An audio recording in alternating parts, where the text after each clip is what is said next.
le diplôme d'ingénieur, j'avais la possibilité parce que j'avais des offres tout de suite. C'est pas comme maintenant où c'est difficile. À l'époque, nous, on était courtisés par la Sococim, la SAR, les industries chimiques du Sénégal, la Sénélec. On avait vraiment le choix quoi, à la sortie. Quoi. Donc, euh, moi, j'étais plutôt vers la SAR qui voulait m'embaucher. Et en parallèle, j'avais aussi une possibilité d'aller continuer de faire une thèse dans les grandes écoles à Paris. Donc, après discussion avec certains de mes profs, que, que Dieu lui accorde sa bienveillance, Talla Ndiaye, Thalès, je ne sais pas, parmi certains, je pense qu'il a été prof de certains d'entre vous. Hein. Je ne sais pas si vous l'avez Talon connu, Ndiaye. Thalès. Oui, Voilà. je pense qu'il m'a eu en mathématiques. Exactement. Moi, Oui, à son âme. il nous avait en maths et en électrotechnique, Talla. Mhm, mhm. Vraiment euh, un type bien. Moi, Absolument. c'est parti de là. Il m'a dit, écoute, euh, tu es jeune, pourquoi tu vas aller travailler maintenant? Tu n'as pas besoin vraiment de commencer ta carrière maintenant. Il faut aller continuer tes études, quoi. Donc, j'avais une bourse qui était là. Donc, je suis parti en France. Donc, j'étais à l'INSET, l'Institut national polytechnique de Toulouse. Donc là, j'ai commencé un autre diplôme d'ingénieur aussi en électronique de puissance parce que à l'ESP, c'était plutôt en génie électrique, tout était mélangé, quoi, électrotechnique, électronique de puissance et tout. À l'INSET, vraiment, il y avait une filière diplôme d'ingénieur en électronique de puissance, vraiment, qui rentre vraiment, bon, pour ceux d'entre vous qui ont fait génie électrique, il y a la partie électrotechnique, les machines tournantes et tout, et il y a la partie amont qui est l'électronique de puissance qui commande tout. Et j'étais vraiment passionné de faire l'électronique de puissance. J'ai eu un diplôme d'ingénieur là-bas, j'ai fait mon DA là-bas. Et par chance, j'ai eu un sujet industriel pour la thèse, quoi. Donc, tout de suite, une société à Paris, Eurotherm International, m'a pris. En même temps que je travaillais, je préparais la thèse, quoi. Donc, j'ai travaillé 3 ans à Paris. Après 2 ans à Vernon, dans une société qui s'appelait Bull électrique, j'ai eu la chance d'avoir tout de suite commencé à faire de l'innovation, c'est-à-dire dans l'industrie qui fabriquait quoi. Je faisais le design, le R&D, vraiment jusqu'à la production des moteurs, quoi. Tout ce qui est moteur tournant, les moteurs synchrones, asynchrones, les moteurs à courant continu. Vraiment, je les designais de A à Z, quoi, qui étaient utilisés dans les chantiers navals et tout en France. Donc là, j'ai vraiment beaucoup appris à faire du design. Vous savez, c'est ce qui nous manque au Sénégal, quoi. On est ingénieur, mais on fait plutôt de l'application. On invente, on ne crée pas, au fait, hein. On ne produit pas. Moi, j'étais tout de suite vraiment dans l'industrie de production qui devait innover, créer des produits et après, avec des productions de 50 000, 100 000 pièces à l'année. Et là, ça a vraiment commencé, quoi. J'avoue que c'est une chance. Donc, j'aurais pu être dans une société où c'est seulement de l'application, hein. Donc, on a des produits qu'on vend et on fait du service après-vente, et ainsi de suite. Après 5 ans en France, donc en Suisse, dans ces années-là, dans les années 92, commencer tout ce qui est modernisation des alimentations dans les télécoms, dans les télécommunications. Vous savez, dans les années 91, 92, donc on avait de grosses installations pour, pour générer 1 mégawatt, par exemple, il fallait plusieurs mètres carrés. Donc, on était rentré vraiment dans l'ère de l'électronique de puissance avec les switch mode power supply et tout.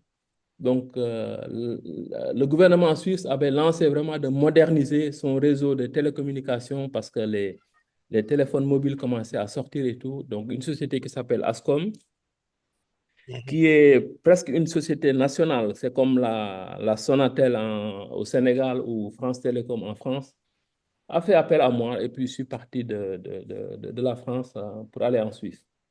Et là, je suis resté dans cette société de télécom. Et puis, par chance aussi, j'ai continué vraiment l'innovation et la recherche, quoi. J'étais directeur du centre de recherche et développement. Donc, on partait de la recherche vraiment de zéro jusqu'au prototype, jusqu'à des productions de 100 000 pièces, 50 000 pièces. Et dans ces années-là, la Suisse était vraiment leader dans les télécoms, dans les alimentations télécoms, ce qui m'a permis vraiment de faire le monde, quoi. Donc, avec ces produits-là, comme la Suisse est un pays où le- le- le- comment on appelle encore ça? Des fois, vous m'excusez, hein, des fois, il y a l'allemand et l'anglais derrière, je dois l'amener en français. Et je vous dis que Effectivement. quand j'étais en Suisse, j'étais dans la partie alémanique, donc c'était anglais-allemand, quoi. J'habitais Berne, donc c'est une société bernoise où on parlait allemand, bon, et anglais en même temps. Donc, vous savez, en Suisse, ils ont beaucoup d'experts dans tout ce qui est innovation, recherche et développement, mais on ne produit presque pas en Suisse parce que ça coûte excessivement cher. Donc, à chaque fois qu'on développait quelque chose, on avait des prototypes. Donc, je voyageais un peu partout dans le monde, quoi, en Chine, euh, au Sri Lanka, partout où je pouvais vraiment aller délocaliser le produit, créer une usine qui commençait à produire, donc je le faisais, quoi. Ce qui m'a permis vraiment d'avoir cette expérience-là internationale, quoi, au niveau des télécommunications. Donc, c'est ce que j'ai fait pendant plus de 15 ans. Et après, je suis parti faire un peu de nucléaire civil, tout ce qui est rayon X, dans une société qui s'appelle Comet, parce que je voulais quand même diversifier un tout petit peu mon expérience professionnelle parce que j'avais le choix. J'avais le choix. Après une expérience pareille dans les télécoms, on pouvait vraiment aller ailleurs et faire autre chose, quoi. Voilà, en gros, mon expérience internationale. Donc, ça m'a permis vraiment de faire le monde, d'aller dans beaucoup de pays et d'être aussi un reviewer dans toutes ces conférences comme IEEE, PCIM, APAC, parce que comme j'étais un des précurseurs dans l'électronique de puissance, dans les télécom power, donc ça m'a permis d'être vraiment chairman dans beaucoup de conférences aux États-Unis et tout.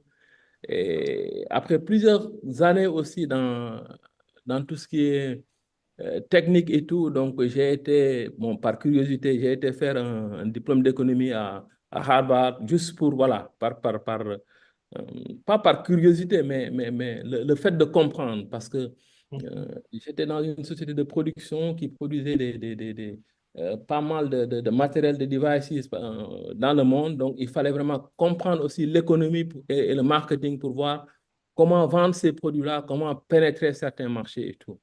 Voilà, c'est un peu mon expérience dans la diaspora. Donc, juste en Merci. résumé, quoi. Ouais, c'est très inspirant. Chers alumni, vous l'aurez compris. Voilà. Notre invité d'aujourd'hui, c'est une personne qui a fait le monde, mais Ouais. qui a débuté ici au Sénégal. Et donc, il se prête à notre thème d'aujourd'hui, qui est quoi? Revenir au Sénégal après donc une expérience académique et professionnelle à l'étranger. Donc, notre invité du jour, il a eu à faire les deux. Mais pour entrer dans le vif du sujet, docteur, comment bien se préparer en fait pour aujourd'hui revenir au Sénégal? Quels sont les préalables pour les alumni qui nous écoutent et qui aujourd'hui voudraient rentrer au Sénégal et continuer leur parcours professionnel?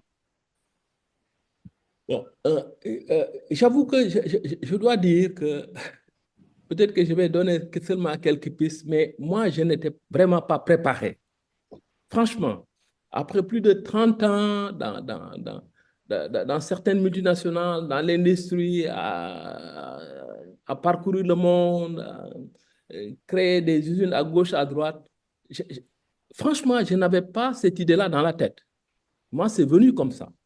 Franchement, je peux peut-être donner des pistes, mais l'idée est venue comme ça parce que j'ai vu qu'avec moi, l'expérience que j'avais, à chaque fois que j'allais délocaliser un produit, je ne pensais pas au Sénégal.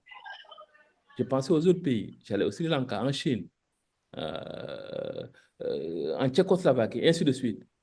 Alors que le Sénégal était là. Pourquoi j'aurais dû quand même penser au Sénégal qui a vraiment un fort potentiel. Entre parenthèses, je vais vous dire une chose.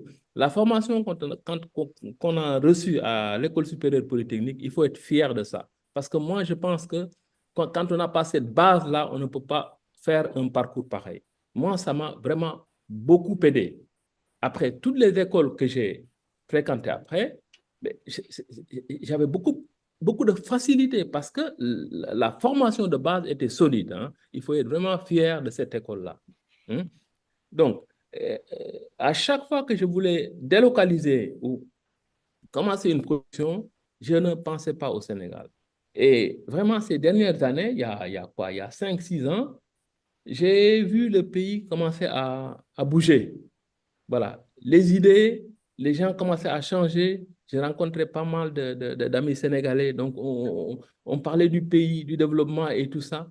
Et ça a commencé, et j'ai commencé à réfléchir. Et je me suis dit, mais tout ce que j'ai fait là pour les autres pays, mais mon pays est là. Et quand je regarde les statistiques, on a 70% de jeunes dans ce pays-là, âgés de moins de 34 ans. Qu'est-ce qui manque à ce pays pour être développé? Et je faisais des parallèles. Moi, j'étais à Bangkok dans les années 92. Il n'y avait rien.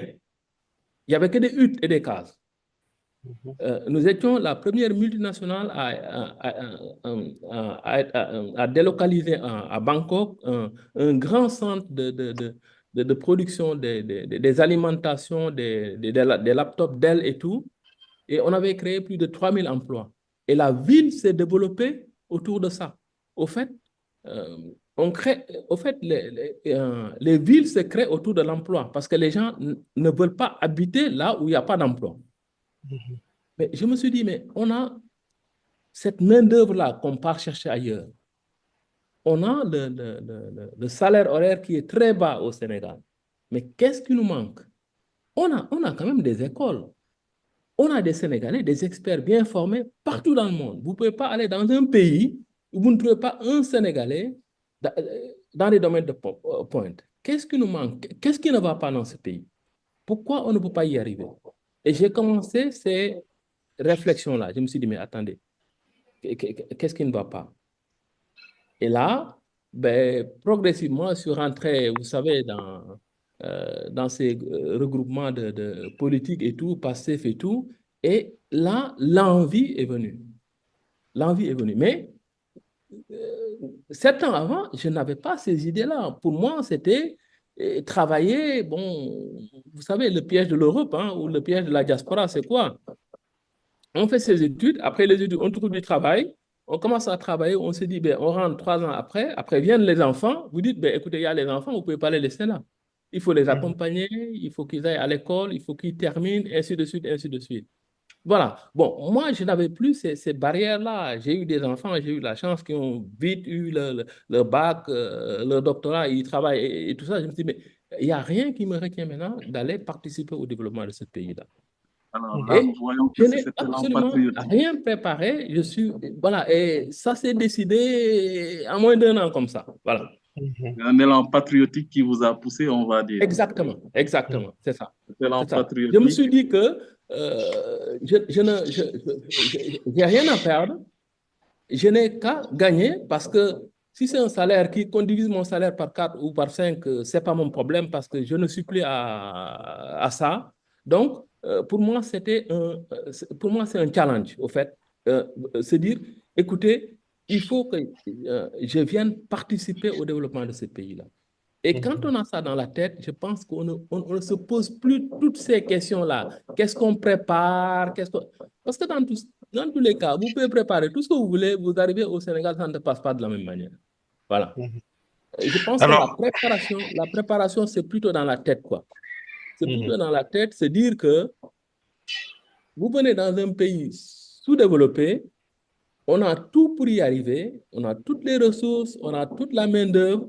Bon, c'est sûr, il faut les qualifier, il faut les spécialiser pour qu'ils puissent entrer dans le monde de l'industrie et tout ça. Mais tout est là pour qu'on y arrive. Donc, ce qu'il faut se dire, c'est on vient au Sénégal, pas pour chercher de l'argent, ça c'est clair, parce qu'il n'y aura pas à gagner comme ce que vous gagnez en Europe ou quoi que ce soit. Donc, il faut être préparé matériellement. Ça c'est clair. Matériellement, il faut que vous soyez bien préparé. Parce que si vous venez là, et après, le reste n'a pas été fait, je pense que c'est toujours très difficile. Hein? Et ça vous aide même d'être indépendant quand vous êtes là. Parce qu'il y a des... Voilà, il y a des... Vous savez le système, hein, comment ça fonctionne dans certains pays. Hein? Si vous voulez être affranchi de ce système-là, il faut être matériellement très, très, très bien préparé. C'est-à-dire que vous venez au Sénégal, c'est pour donner votre know-how, c'est pour un challenge, c'est pour participer au développement du pays. Point final. Parfait, parfait. Merci beaucoup, docteur. Alors, j'ai l'impression que vous avez quand même anticipé sur les prochaines, sur les prochaines Oui, questions. oui, c'est vrai, c'est... Oui. Mais moi, je suis très intéressé par l'aspect élan patriotique Oui. que vous avez évoqué précédemment. Une fois que cet appel hein, de la patrie résonne, je pense, Mhm. en votre fort intérieur, est-ce qu'il y a une organisation à avoir? Au-delà même de votre parcours, quels sont les conseils que vous pourrez prodiguer à nos alumni de la diaspora? Euh, bon, tout dépend aussi pour répondre à cette question, tout dépend de ce qu'on veut faire quand on vient dans ce pays. Si Mhm, c'est pour venir et être chef d'entreprise ou créer, avoir un projet de société, un projet sur un produit ou développer quelque chose ou créer une entreprise, ça, je pense que la préparation qu'il faut faire, c'est essayer d'avoir un réseau international déjà.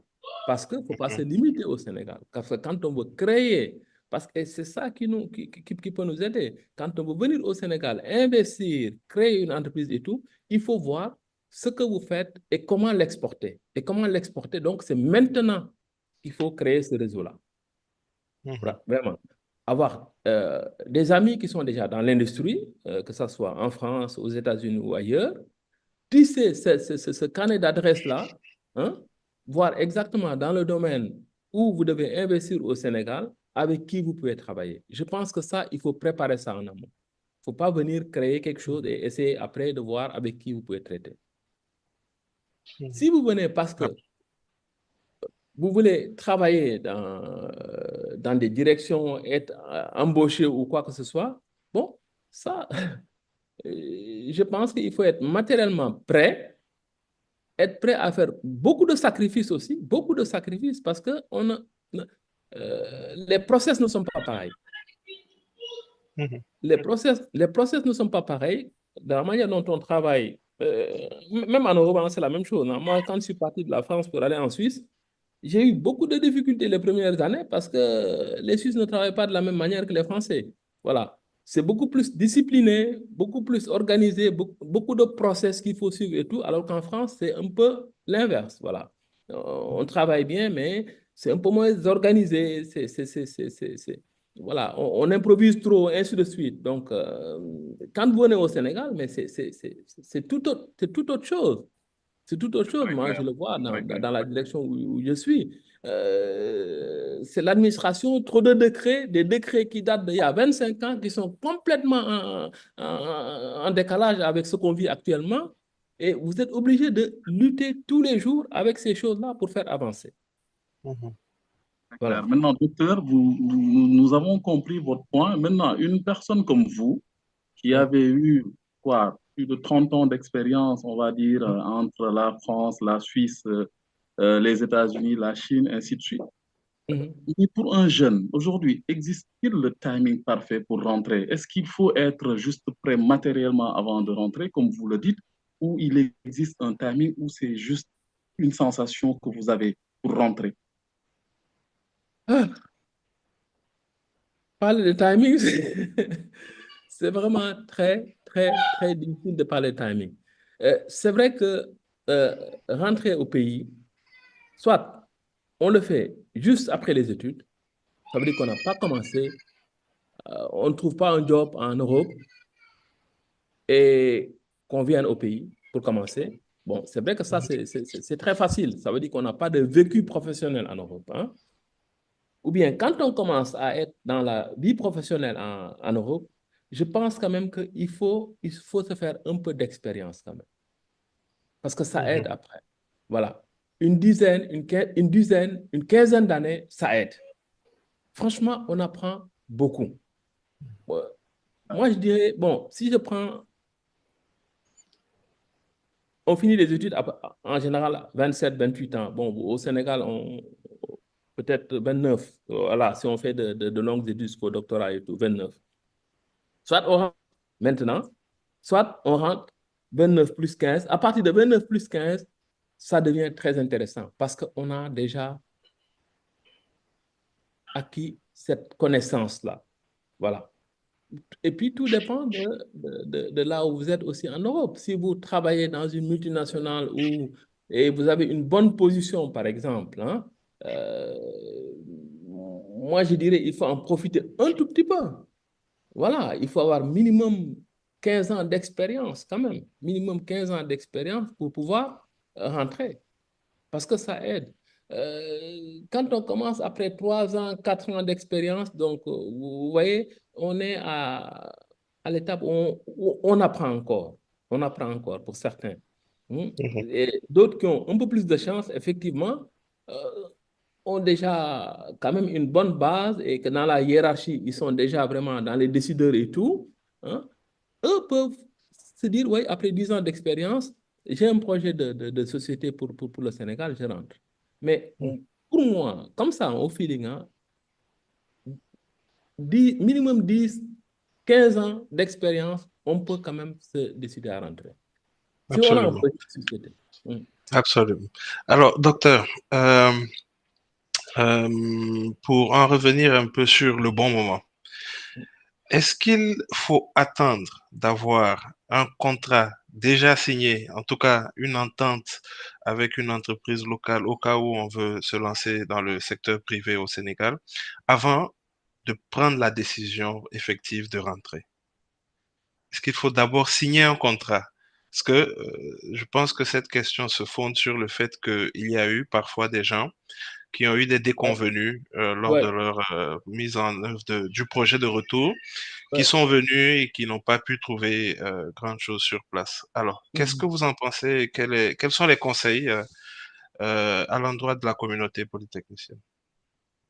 Je pense que tout dépend parce que bon, tout dépend de ce qu'on a avant de signer le contrat. Si on est en train si on travaille quelque part et qu'on est bien intégré de là où on travaille, je pense qu'avant de signer quoi que ce soit, parce que bon, quand vous donnez votre démission, ça dépend, hein. Donc les cadres certains ont 6 mois de délit, d'autres ont 3 mois de délit.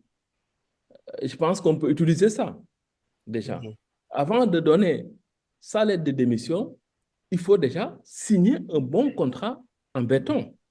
mhm, Il ne faut pas avoir seulement une promesse et aller démissionner alors que rien n'a été fait là.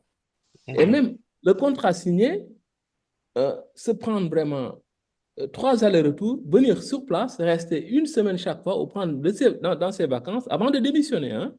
mhm, Visiter la société, être sûr de ça, aller voir même un lawyer, hein, un avocat, pour vérifier les termes du contrat et tout sceller avant de lâcher là où on est. Moi, c'est le conseil que je peux donner. Hein. mhm. On ne peut pas rester en Europe, on a un travail, on est payé, on a pas mal de charges à payer, son loyer à payer, ses enfants et tout. On démissionne alors que de l'autre côté, le contrat n'est pas encore assuré. Mhm. Et une fois Super, le contrat assuré, je pense qu'après, on peut donner sa démission et venir tranquillement travailler au pays. Et ce que je peux dire aussi, il faudra tout le temps aussi, dans ces négociations-là, être ferme, voir, par exemple, la société qui vous embauche, comment la société peut vous accompagner à faire votre déménagement, par exemple. Hein. Vous payez le déménagement, donc si vous avez des affaires, les voitures et tout, vous payez le dédouanement et tout ça. Si vous avez déjà une maison prête ici, donc, préparez la maison. Si vous n'en avez pas, essayez de discuter avec la société. Comment la société peut vous trouver une maison déjà, au minimum les 6 premiers mois, hein, ou les 12 premiers mois, hein, vous passez une maison gratuitement, vous pouvez vous installer le temps de voir ou de construire une maison par vous-même. Voilà, ce sont absolument, ces petites choses-là, ce sont ces petites choses-là vraiment qu'il faut assurer avant. absolument. Alors ça, Et je ça pense qu'il dépend, s'agissait. quand on vient, ça dépend de là où est cette société aussi. Il faut vous mettre dans la tête que à Dakar, et tout ce qui est Dakar, métropolitaine et tout, mais le problème numéro un, c'est l'hébergement. Mhm, Hein. Pour ceux d'entre vous qui ont des projets de rentrer au pays, hein, si vous projetez ça dans 5 ans, dans 6 ans, moi, le conseil que je vous dis, c'est d'essayer déjà de construire quelque chose, d'avoir un terrain, de commencer à construire quelque chose. Comme ça, quand vous rentrez, vous avez au moins le loyer, le loyer que vous ne payerez pas. Le loyer représente facilement plus de 30% de votre salaire quand vous venez. Donc, projetez-vous quand même voilà, de se dire, écoutez, je cherche un terrain, je commence à construire pour être sûr que quand j'arrive, au moins ça, c'est assuré. Je vais reprendre l'expression de Franck tout à l'heure. Vous avez anticipé sur la question. Nous allions vous poser une question à savoir quelles sont les erreurs à éviter pour réussir la transition. Je pense que vous en avez donné quelques quand même. Ouais, Je ne sais pas s'il y a d'autres qui sont plus spécifiques aujourd'hui que vous conseillerez à nos alumni qui sont à l'étranger d'éviter pour bien réussir leur insertion. Bon, l'erreur qu'il faut éviter, c'est que je vous conseille aussi, quand vous êtes à l'étranger, de ne pas être coupé du pays. Moi, j'ai passé plus de 30 ans en Europe, aux États-Unis et tout, mais je n'ai jamais été coupé du pays. Chaque année, je venais au moins 4 fois. Ça aide. Ça aide. Même si c'est 4 fois, 4 jours, il faut essayer de le faire. Parce que si vous êtes resté mais 10, 15 ans en dehors du pays et que vous n'êtes pas, ça change vite. Les mentalités changent, ça veut dire que vous êtes complètement en déphasage. Ça, c'est très important. Revenir au pays le plus possible et quand vous pouvez. Ça vous aide à comprendre pas mal de choses et ça vous aide aussi à avoir ce lien-là avec les gens. Moi, j'ai passé plus de 30 ans à l'extérieur, mais les gens ne remarquent même pas ça. Parce que je venais souvent, bon, pas à Dakar, moi je viens du département de Mbacké, de la commune de Mbacké même. Ça fait plus de 10 ans que je fais beaucoup de social. De ce que je gagnais, par exemple, en Suisse, un peu partout. À la fin de l'année, quand j'avais ce qu'on appelle les stock options ou les bonus de fin d'année, j'aidais à construire des maternités, des salles de classe, des mosquées et tout ça dans vos communes d'origine. Ça aide. Ça aide. Moi, je suis connu dans le département de Mbacké et pourtant, ces 20 dernières années, je n'ai pas passé plus de 5 jours. Rien que par les actions que je faisais là-bas. Je descendais 3 jours et tout le monde était là. Je connais tout le monde. Donc, je pense qu'il faut aussi avoir cet esprit-là comme disent les Américains, give back. Hein, quand on peut. Ça aide, ça va vous aider à tisser votre réseau dans ce pays-là. Et c'est très important. Super, excellent, excellent. Merci beaucoup. Alors, nous rappelons juste à mi-temps que nous recevons aujourd'hui le docteur Fall Mbaye et non pas Mbaye Fall. Hein? Nous rappelons aussi son secteur d'activité qui est aujourd'hui l'oil and gas. Puis le Sénégal, vous savez, le Sénégal est entré dans le giron des pays producteurs de pétrole et de gaz. Maintenant, docteur, dans votre secteur d'activité, y a-t-il des opportunités intéressantes qui pourraient attirer les Sénégalais, en l'occurrence les alumni qui sont à l'étranger? Moi, je dirais que ce secteur-là est vraiment pour les alumni. Parce que quand je regarde les domaines, parce qu'à l'ESP, c'est quoi? Il y a génie mécanique, génie civil, génie électrique et quoi? Et génie chimique, je pense, non? Et gestion aussi, d'ailleurs. Et gestion, oui. Mais ces 5 domaines-là sont dans le secteur oil and gas. Il n'y a que ça dans le oil and gas. Quand on prend toute la chaîne de valeur, parce que quand on parle d'oil and gas, les gens pensent seulement au produit. Le produit, c'est le gaz et le pétrole. Mais ce produit qui est à 6 km, 3 km sous l'eau, et puis du bas vers encore 3 km, ça fait 6 km, il va falloir sortir ce produit-là. Avec quoi on sort ce produit? Mais c'est le génie civil, génie mécanique, génie électrique, génie chimique. Et après, il faut les gérer, c'est la gestion. Donc, dans ce secteur-là, mais c'est vraiment la science réunie autour de ça. Donc, il y a une place, mais tellement importante pour ces alumni dans ce secteur-là. Et ne pensez pas seulement aux sociétés de plateformes qui font l'extraction. Ça, c'est rien. Vous partez dans les plateformes pétrolières, il y a maximum 200 personnes qui sont embauchées, qui sont là 24 heures sur 24. C'est rien, mais c'est ce qui est après toute la chaîne de valeur. Le gaz, quand on l'extrait, donc qu'est-ce qu'on va faire du gaz? Donc, on va le transporter. Et qu'est-ce qu'il faut faire? On va faire, par exemple, tout ce qui est chaleur, refroidissement et tout, et la transformation gaz to power. Donc, qui dit gaz to power dit tout ce qui est centrale électrique. Hein? La fabrication de l'énergie et tout ça. Et dans tout ça, dans toute cette chaîne de valeur-là, on trouve ces alumni, on trouve ces génies dedans. Et je pense que ce secteur est taillé pour vous et il faut tout de suite s'y mettre, voir, pour des gens qui aiment créer, qui aiment être chef d'entreprise, comment on peut faire pour créer un business qui va tourner autour de ça? Eh bien, pour les gens qui sont moins entrepreneurs et tout, comment faire pour intégrer ce secteur-là? Nous avons une question dans le chat qui me paraît importante. Absolument. Oui, alors, docteur, il y a un alumni qui pose la question de savoir, avec les diplômes de conception de l'ESP, pensez-vous qu'il faudrait des études supplémentaires pour mieux appréhender l'insertion dans le secteur oil and gas?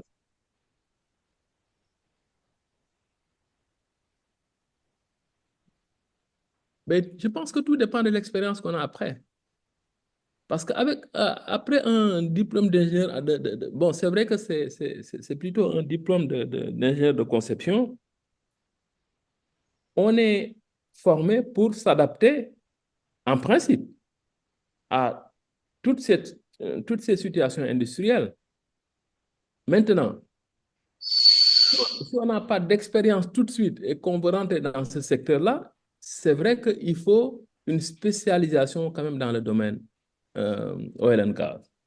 Et c'est ce que fait l'Institut national du pétrole et du gaz, qui prend des ingénieurs qui sortent de ces écoles-là et les former pour avoir un master en 18 mois. Ça veut dire apprendre vraiment tout ce qui est géosciences, tout ce qui est extraction, tout le process vraiment pour traiter, pour faire de l'extraction dans ces plateformes. Ça, c'est important.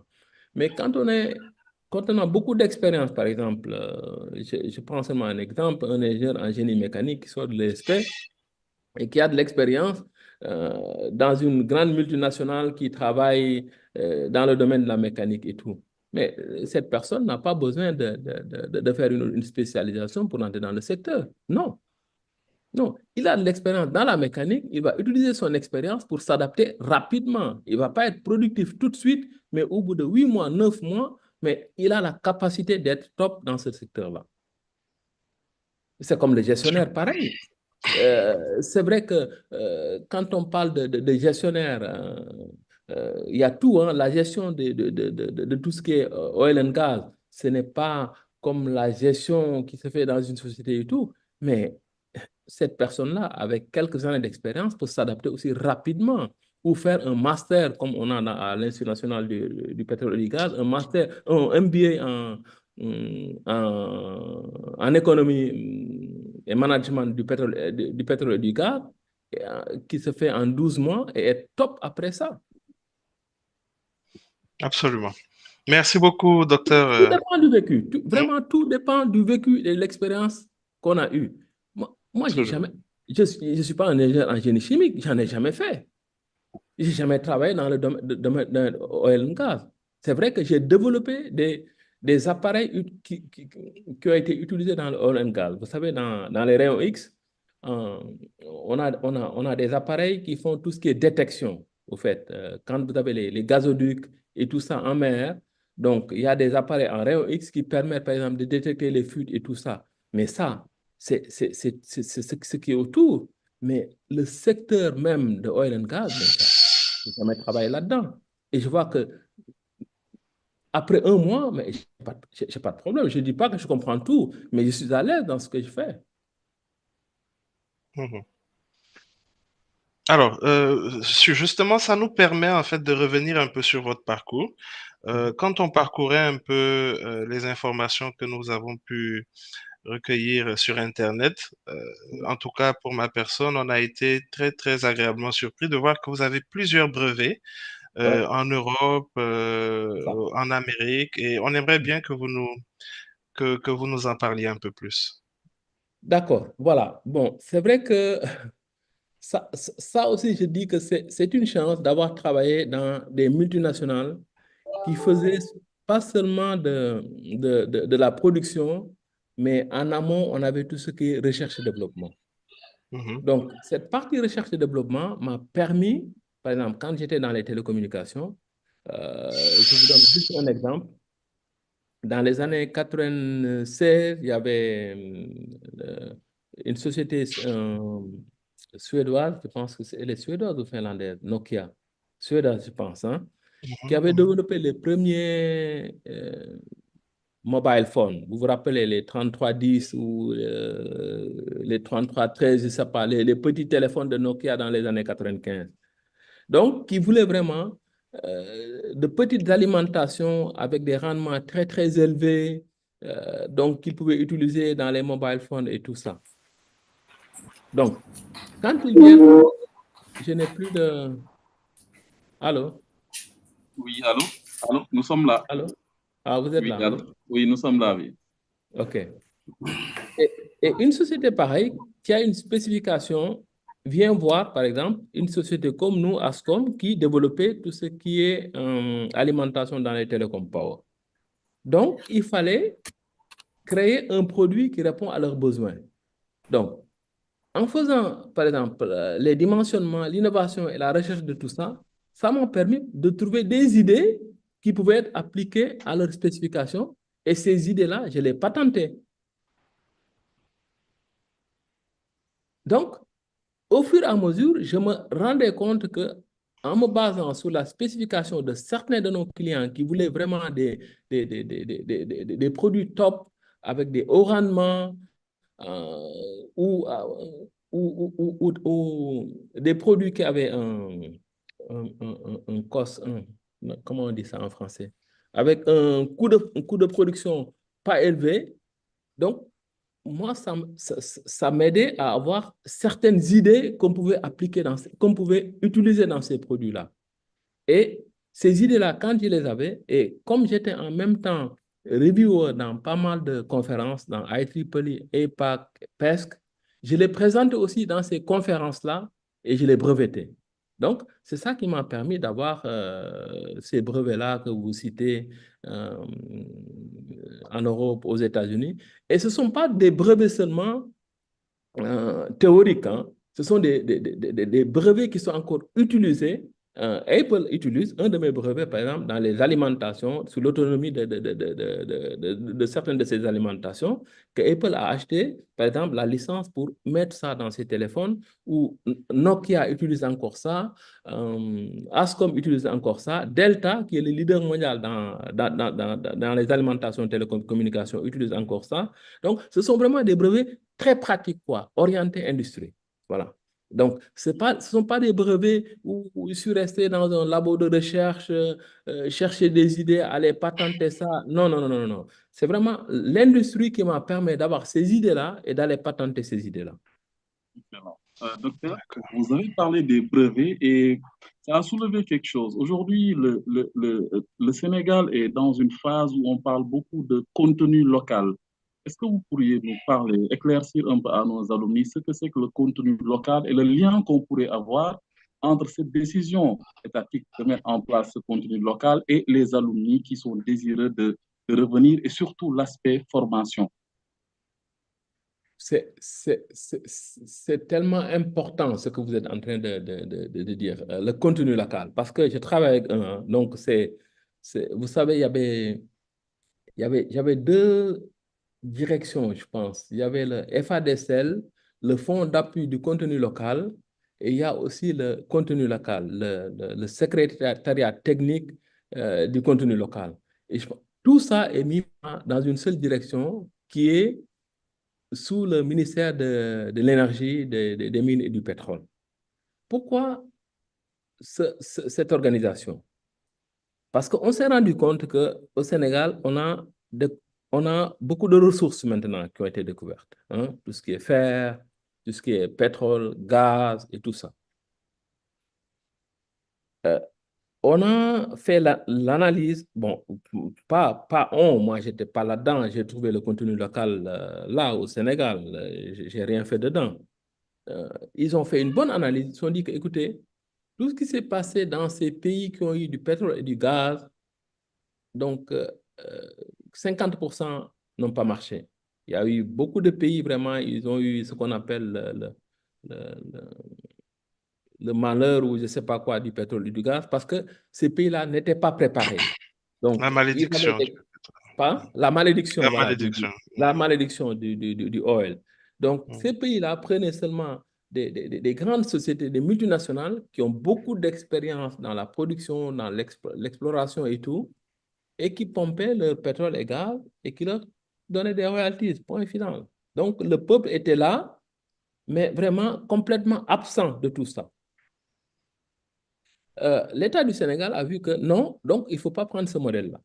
Nous, on va prendre un modèle où nos ressources sont là, nous allons les exploiter, mais comme on n'a pas encore d'expérience là-dessus, c'est vrai qu'on va mettre en avant ces sociétés-là, mais on se donne 2, 3, 4 ans, et à chaque fois qu'on voit un occidental ou un expat sur un poste X, on se donne 2 ans pour mettre un Sénégalais à côté ou remplacer cet expat-là.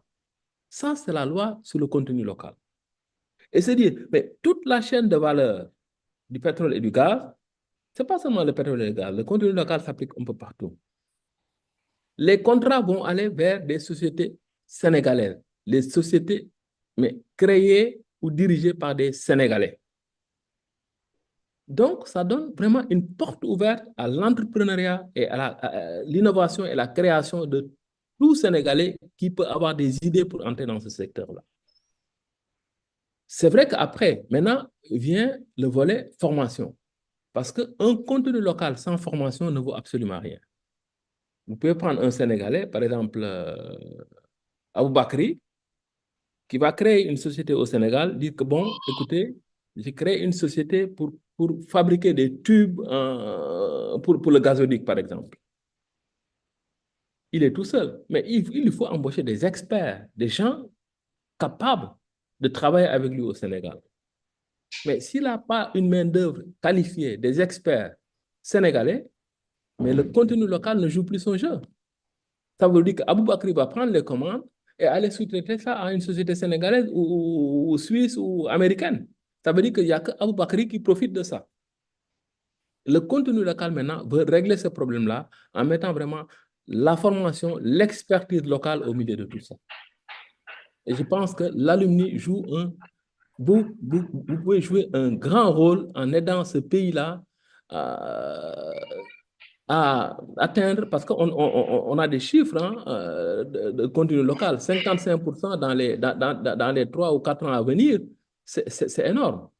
Ça veut dire que former toute cette masse critique-là de jeunes qu'on a, 70% âgés de moins de 34 ans, prendre nos experts comme vous, les former, qu'ils soient fit dans ce secteur-là. Et c'est ça, c'est le contenu local. Super. Merci beaucoup, docteur. Alors, docteur, vous en avez parlé tout à l'heure. Depuis votre retour, vous constatez en tout cas une sorte de déphasage entre certaines habitudes dans le milieu professionnel dans les pays que vous avez fréquentés et, n'est-ce pas, au Sénégal. Il y a une sorte de... en fait, vous avez de nouveaux comportements que vous n'aviez pas, que vous ne côtoyiez pas à l'époque. Vous avez un environnement plus ou moins avec la lourdeur administrative que vous avez évoquée tout à l'heure. Alors, quelles sont ces difficultés-là d'adaptation que l'on peut rencontrer dans un projet de retour? Sur place, quand on vient déjà sur place ou bien? Exactement, exactement. Une fois au Sénégal. Une fois au Sénégal. Dans le cadre du travail? Absolument, Absolument. Oui. Bon, dans le cadre du travail, bon, tout dépend de ce qu'on faisait avant aussi, hein. Donc, tout dépend de l'expérience professionnelle qu'on a eue avant. Si on Mhm. travaillait dans une multinationale où vraiment euh, il faut être au top, hein. Il faut être, je sais pas, il faut être efficiente, comment on dit encore ça? Il faut être efficace, il faut donner des résultats. On est orienté résultat, hein. Dans les Mhm. multinationales, bon, on est orienté résultat. Moi, au début de l'année, j'ai fait mon budget. Donc, j'ai un target à la fin de l'année. Je dois avoir tant de projets avec tant de produits en disant que ces produits-là vont rapporter ces 5 prochaines années tant de milliards ou tant de millions à la société. Quand on vient au Sénégal, bon, tout dépend aussi. Quand on est dans les directions, on voit que c'est autre chose, c'est beaucoup plus lent. Les gens ne sont pas orientés, comment dirais-je, orientés résultats, Mhm. hein. Les gens ne sont pas orientés résultats. Je ne dis pas dans toutes les directions, dans certaines, hein, ils ne sont pas orientés résultats. Les gens travaillent seulement à la fin de l'année, c'est comme ça. Moi, je pense que ce sont ces choses-là qu'il faudra, au fur et à mesure, ramener dans le cadre du travail au pays. Et vous allez être confronté à ça, la rapidité d'exécution. Voilà. Ce qu'on peut faire, par exemple, en Europe ou ailleurs en 8 heures, peut-être qu'ici, dans certaines directions, on le fait en 16 heures, en 24 heures. Donc, Wow. c'est beaucoup plus lent. C'est beaucoup plus Mhm. lent. Voilà. Donc, Mhm. on va être confronté à ces problèmes-là. C'est beaucoup plus lent. Donc, il va falloir euh, se gérer parce que vous allez vous mettre du stress, hein, parce que vous demandez quelque chose, vous attendez un résultat, mais ça ne vient pas, donc vous prenez tout sur vous. Non, il faut se dire que bon, c'est un peu plus lent et essayer de tirer les gens vers vous et ne pas aller vers eux. Absolument. Ça, c'est le risque. Ne pas aller Absolument. vers eux. Voilà. Mhm. Hein? Et justement, comment Ouais. est-ce que vous faites pour tirer les gens vers le haut? Voilà. Mais ça c'est mon travail de tous les jours. Mhm. Ça, c'est mon travail de tous les jours. Je vais vous dire une chose, par exemple. Moi, je suis venu, bon, je critique pas, hein. Donc, Mhm. ce que je dis, c'est vraiment pour améliorer, hein. Mhm. Euh, Par exemple, moi, j'étais habitué à avoir des équipes d'ingénieurs et d'experts un peu partout. Donc, on avait des projets avec des timelines, avec des milestones qu'il fallait respecter. Hmm? Si on arrive à un milestone, on ne l'a pas, on doit expliquer pourquoi on ne l'a pas, hein, et qu'est-ce qu'on peut faire pour rattraper le temps qu'on a perdu pour ça, hein. Mhm. Des réunions de projet weekly, chaque semaine. Moi, quand je suis venu ici, là où j'étais, les gens ne se parlaient pas. Chacun travaillait de son côté. Chacun travaille de son côté. Donc, il va falloir les regrouper, faire des réunions de projet que, euh, que Ndaï sache ce que Fatou fait, hein, pour essayer d'avoir ce travail d'équipe-là. Donc, ce sont ces choses-là qu'il faut faire tous les jours, essayer d'amener les gens à travailler ensemble, essayer d'expliquer, essayer de leur montrer que ce sont des projets, on a des obligations de résultats, hein, même si on ne les demande pas, même si c'est l'État, mais on a des obligations de résultats. À la fin de l'année, on ne fait pas de bénéfices parce qu'on n'en a pas besoin, mais le bénéfice va sur les projets qu'on donne après à la population. C'est ça le bénéfice, hein. Mhm. Et dans l'année, si on arrive à faire 10 projets au lieu de 3 pour le même budget qu'on a eu dans l'année, mais on aura gagné. Vous voyez ce que je veux Mhm. dire? Donc, Absolument. c'est un travail de tous les jours. C'est un travail de tous les jours. Essayer d'avoir des weekly meetings, des monthly meetings, que les gens fassent du reporting de ce qu'ils ont fait.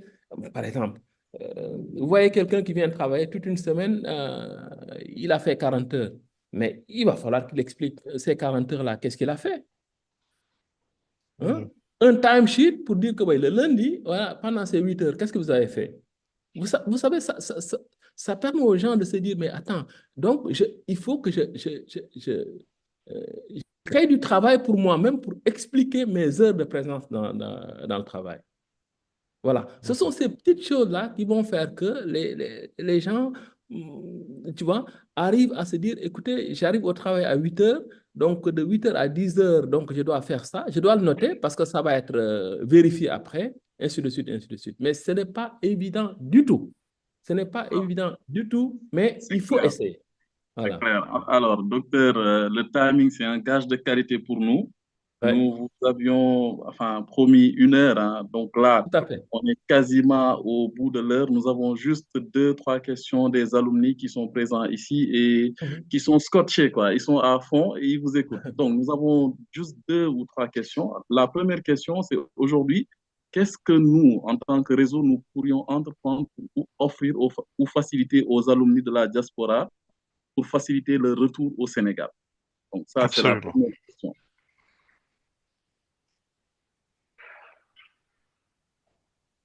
Je pense que, bon, déjà, je pense que vous devez avoir des plateformes de discussion, je ne sais pas, de WhatsApp ou des choses comme ça. Hmm? En effet, il y en a de façon un peu ramassée. Il y a plusieurs alumni Voilà. qui se sont rassemblés autour de plateformes avec le temps, effectivement. Il y en a. Voilà. Je pense qu'il faut plus développer ça parce que ça permet Mhm, la communication, le dialogue. mhm. Ça permet le dialogue. Je ne sais pas si vous avez des plateformes de discussion où les gens pourront, par exemple, intervenir à chaque fois qu'ils ont une expérience. Bon, quand je dis les alumni, même ceux qui sont au Sénégal, hein, pour Mhm, raconter un tout petit peu leur vécu, mais pas tous les jours, quoi. De temps en temps, je pense que ceux qui sont dans la diaspora pourront quand même écouter et apprendre beaucoup de ça. Moi, je vous parle de mon expérience. Mais si vous prenez une autre personne, ben, c'est une autre expérience. Peut-être tout ce que je dis là, cette personne n'a pas vécu ça. Donc, on apprend vraiment en écoutant toutes ces personnes-là. Je crois qu'il faut créer une plateforme ou, je ne sais pas, un truc de discussion où les gens peuvent raconter leur expérience professionnelle ici au Sénégal. Parce que vous, vous mhm. êtes de l'autre côté. Vous avez besoin d'écouter ceux qui sont là. Donc, il faut créer un tool qui vous permet d'écouter ceux qui sont là.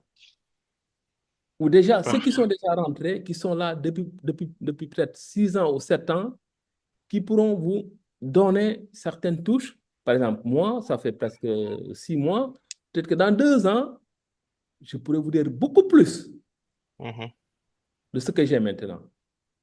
Donc, il va Alors, falloir trouver des gens qui sont là depuis peut-être 3, 4, 5 ans pour vous dire exactement euh, ce qu'ils ont vécu, ce qu'il faut éviter, ce qu'il faut faire, etc., etc. il y a Mhm. un alumni qui s'intéresse un peu à l'INPG et il demande aujourd'hui quelles sont les perspectives très proches pour la formation en QHSE spécialisée dans le secteur du oil and gas. Bon, c'est vrai que si c'est un alumni, il a un diplôme d'ingénieur déjà. Si c'est les formations de master, il va falloir, bon, la promotion 3 ou 4, je ne sais plus si c'est 3 ou 4, va commencer peut-être d'ici, oui, au courant de l'année 2025. Donc, il y aura des tests, des présélections et tout. Et je peux vous dire que les promotions passées, il y avait plus de 2000 candidats, donc 20 ou 22 ont été sélectionnés. Donc, il va falloir que, voilà, que cet alumni candidate. Et puis, euh, s'il est, s'il est pris, donc il pourra intégrer ces formations de master-là, je pense, c'est sur 18 mois. Sinon, il y a les certificats hein, qu'il faut faire. Hein. Donc, quand on a un diplôme d'ingénieur, donc on n'a pas besoin aussi de faire ces masters-là des fois. Hein. Il suffit d'avoir un certificat en HSE, tout ce qui est hygiène, sécurité, environnement. Et après faire un BOSIET, vous savez, le BOSIET, c'est le passeport qui vous permet d'aller dans les plateformes et travailler aussi dans les plateformes. Voilà, ça, je dois vous dire ça. Ça, c'est très important. Il y a un certificat. euh, Quand on ne l'a pas, on ne peut pas travailler dans ce secteur oil and gas qui s'appelle le BOSIET. Hein? Donc, quand on l'a, ça se renouvelle, je pense, tous les 2 ans, si je ne me trompe pas. Il va falloir aussi être prêt à faire ces certificats-là, même quand on est ou on ne travaille pas dans ce secteur-là. On ne sait jamais, vous pouvez être pris comme gestionnaire dans une plateforme ou ingénieur génie mécanicien dans une plateforme. Quand vous n'avez pas ce certificat, vous êtes obligé d'aller le faire après. D'accord. D'accord. Je pense que Aboubakrin, je pense que ça serait... Titi, Allô? Franck Titi, sorry, hein, donc j'aimerais juste qu'on reste sur ce point-là, puisque c'est une nouvelle approche. Désolé, hein, je ne connais D'accord. pas le format. Mais le BOSIEC, là, la certification sur les BOSIEC, enfin, le coût, est-ce qu'on peut avoir une idée du coût? Désolé. Bon, le coût, je dois vous dire que au niveau de l'INPG,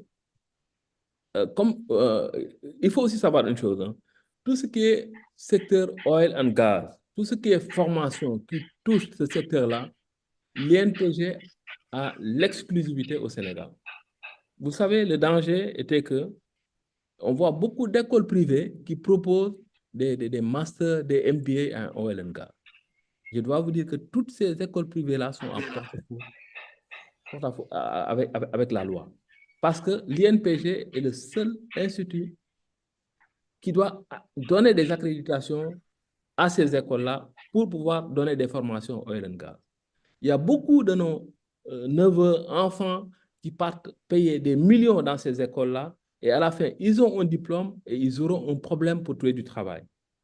Donc, il va falloir aussi passer cette information-là. Donc, il faut que ces écoles soient accréditées par l'INPG pour pouvoir délivrer un diplôme ou même donner des formations. C'est clair. Au Sénégal, c'est clair, c'est un décret, je pense que c'est un décret de 2021 qui donne l'exclusivité vraiment à l'INPG de délivrer des diplômes, de donner des certificats dans tout ce qui est oil and gas, parce que c'est un secteur tellement sensible. Si on laisse toutes ces écoles privées-là former des gens et après, on retrouve ces gens-là dans ce secteur-là, après, ça ne va plus. C'est comme ce qui se passe aux États-Unis avec toutes ces écoles privées qui donnent des masters à gauche, à droite. Après, se pose un problème de niveau et de formation et les gens ne se retrouvent plus. Donc ça, quand même, c'est une information qu'il faudra passer. Le BOSIET, moi, j'ai trouvé que l'INPG n'avait pas encore son centre BOSIET parce que vous savez, il y a un grand centre en construction à Diamniadio où il y aura le BOSIET et tout. Les Sénégalais pourront aller faire le BOSIET directement là-bas. En Afrique, pour le moment, les gens qui veulent faire le BOSIET vont jusqu'au Ghana pour le faire. Et c'est l'INPG qui organise ça. Et ça leur coûte à peu près entre 3 millions et 3 500 000. Entre le transport, la certification et tout ça. Prions Dieu qu'on finisse ce centre-là à la fin de l'année.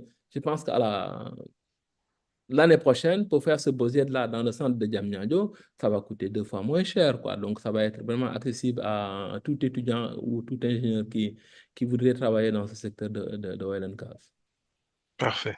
Merci beaucoup, docteur. Il faut le rappeler, il y a beaucoup d'alumni de l'ESP dans les promos 1 et 2 de l'INPG qui travaillent aujourd'hui dans le secteur oil and gas. Exact. Alors, vous me permettrez, s'il vous plaît, n'est-ce pas, vous demander de nous parler un peu de l'INPG, parce que je pense que ça pourrait intéresser nos participants. Quelles sont ses missions, quel est son rôle et aujourd'hui, quels sont les challenges de l'INPG? Je dois vous dire que je suis très fier d'être un ancien de l'ESP parce que je suis venu à l'INPG, ces promos dont vous parlez là, les meilleurs, c'était des ingénieurs de l'ESP.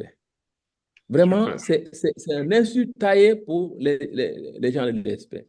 Quand ils viennent, ils sont les premiers, et puis voilà. Et puis dans les tests aussi, je pense que si on en prend 20, je pense que la moitié sont des ingénieurs de l'ESP. Et après, quand même, bon, la plupart trouvent du boulot chez Petrosen, Alassar, Woodside et toutes ces compagnies qui sont sur place. Voilà. L'INPG, pour moi, c'est clair, hein, c'est un institut, comme l'Institut Pasteur dans la médecine.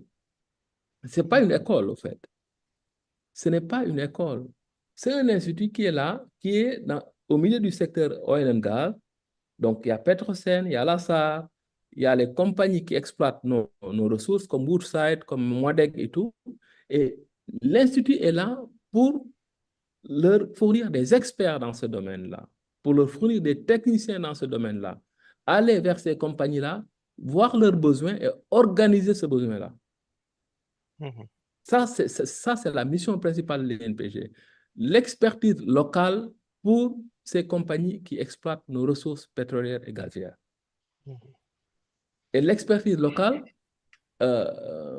comme le Sénégal était dans la phase exploration, donc on avait commencé par l'élite, hein, les ingénieurs, et maintenant le MBA, où toute l'administration sénégalaise va être formée pour comprendre le secteur. On a une session de MBA maintenant, mais la moitié, c'est des inspecteurs du Trésor, des directeurs de cabinet de la presse, des fonctionnaires, quoi. Donc, Mhm. nous devons former tous ces fonctionnaires-là pour que les gens comprennent. Parce que pour un inspecteur des impôts, pour aller faire un redressement de Woodside ou de Modec, il faut comprendre vraiment ce secteur, comment ça marche. Il faut comprendre les contrats, etc., etc. Donc, Mhm. ce n'est pas seulement les ingénieurs, c'est aussi l'administration et les gestionnaires aussi sont dedans. Voilà.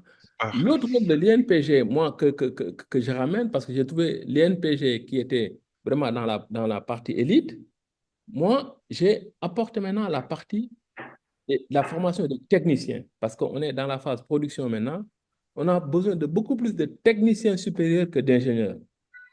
Donc, j'ai signé une convention, j'ai été à l'École supérieure polytechnique, et nous sommes en train de créer des modules et de former des techniciens en co-diplôme avec l'ESP. Et là, la première promotion va commencer en octobre 2025 avec certains cours qui seront à l'ESP et d'autres qui seront directement à l'INPG.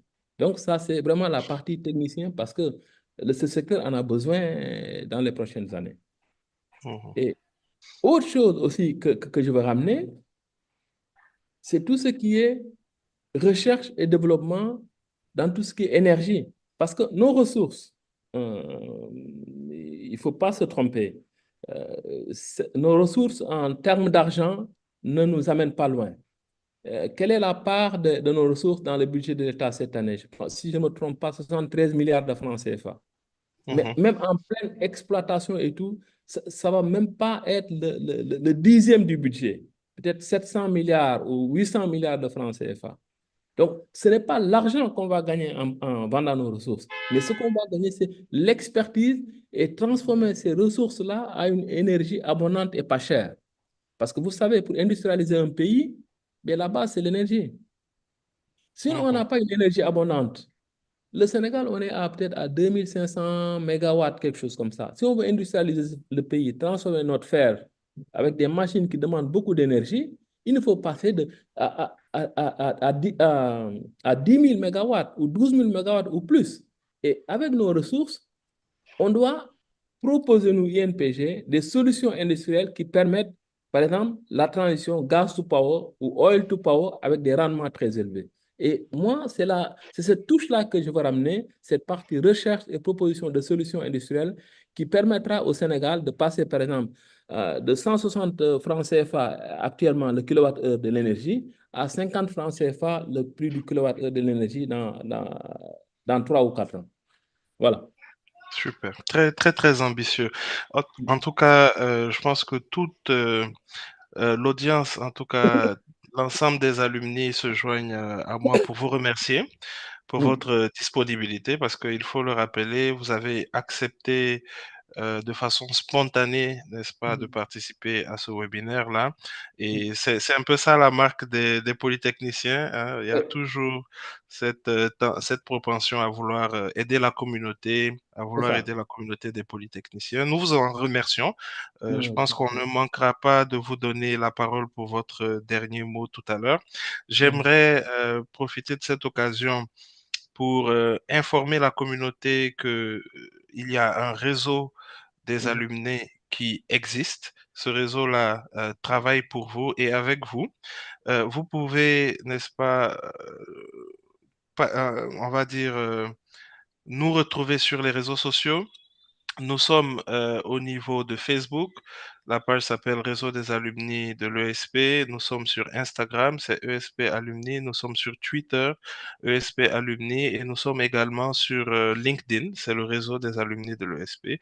Le bureau est mis en place depuis seulement quelques mois. Il y a un programme triennal qui a été élaboré et je pense que en vous abonnant sur ces pages-là, vous aurez en temps réel tous les développements. Nous viendrons vers vous, n'est-ce pas, pour euh, faire de vous des membres actifs et, n'est-ce pas, ensemble, on va dire, atteindre les objectifs que nous nous sommes assignés. Je le rappelle, la présidente actuelle s'appelle Lissoun Ndiaye. Merci beaucoup. Donc, Abou Bakrine, je te passe la parole. Avant de demander à docteur s'il a un mot de la fin, avant qu'on ne conclue. Non, franchement, je vous remercie. C'était un plaisir vraiment de, comme vous dites, de parler de tout ça. C'est vraiment la marque des polytechniciens, hein. On a cette envie-là d'aider. Moi, je vois que toutes les personnes avec qui j'étais à l'ESP nous sommes toujours en contact, hein. Donc, on s'appelle, on discute, voilà, de nos belles années à l'ESP et tout. Et je pense que c'est dans l'ADN, il faut qu'on garde ça. Il faut qu'on garde ça. Cette envie d'aider, de donner des tuyaux. Et je peux vous dire que moi, je suis là, je suis disponible. C'est vrai que je n'ai pas beaucoup de temps bon, pour répondre aux messages et tout. Donc, je fais tout vraiment pour répondre à tous les messages. Mais si je peux aider, si je peux faire quoi que ce soit pour vraiment le réseau, pour que, voilà, si un de vous a un projet de rentrée et tout, je peux donner toutes les informations que j'ai. Je ne connais pas tout, mais je donnerai tout ce que je sais. Voilà. Alors, nous réitérons nos remerciements à notre invité du jour, le docteur Falmbaï, avec qui nous avons eu le plaisir et surtout l'honneur de discuter autour du thème rentrée au pays pour nos alumni qui sont à l'étranger après une expérience professionnelle ou académique. Donc, chers alumni, nous vous remercions aussi pour avoir assisté à cette heure d'échange et nous vous invitons à nous suivre sur l'ensemble de nos plateformes digitales, à savoir YouTube, Facebook, ainsi de suite, et à aussi rester scotché sur les prochains événements. Nous ne manquerons pas de vous informer de la tenue de nos prochains webinaires sur d'autres thèmes que nous choisirons avec vous sans doute. Merci beaucoup. C'était le réseau des alumni de l'ESP. Bonne journée à tous. Merci Aboubakri. Merci à tout le monde, hein. Une dernière information, le réseau prévoit un événement, cette fois-ci en présentiel, dans le secteur oil and gas. Et nous allons passer échanger avec l'invité du jour et nous ne manquerons pas d'informer l'ensemble de la communauté. Merci beaucoup Aboubakri, merci Dr Falmbaï, merci à tous les participants.